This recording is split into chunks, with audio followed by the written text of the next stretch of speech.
নমস্কার, আমি অ্যাস্ট্রোলজার শ্রী অরিজিৎ। সামনেই কিন্তু আসছে 12ই নভেম্বর ভৈরব জয়ন্তী।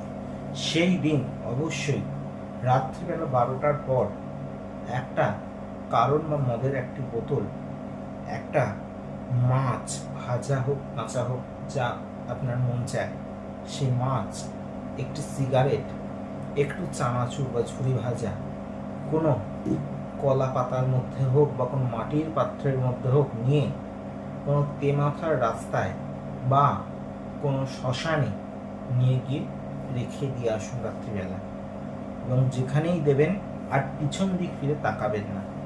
এই ক্রিয়া যদি করতে পারেন, আপনার জীবনে কিন্তু রাহু কেতু শনি এদের যে কুপ্রভাব একদম চিরতরে দূর হয়ে যাবে।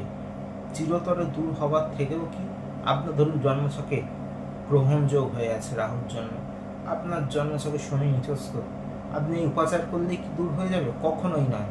তার জন্য প্রতিকার প্রতিবিধান ধারণ করুন। এই প্রতিকার প্রতিবিধান নিয়ে যদি কেউ এই উপাচার করতে পারেন, অবশ্যই জীবনে সাকসেস পাবেন, ভালো থাকবেন।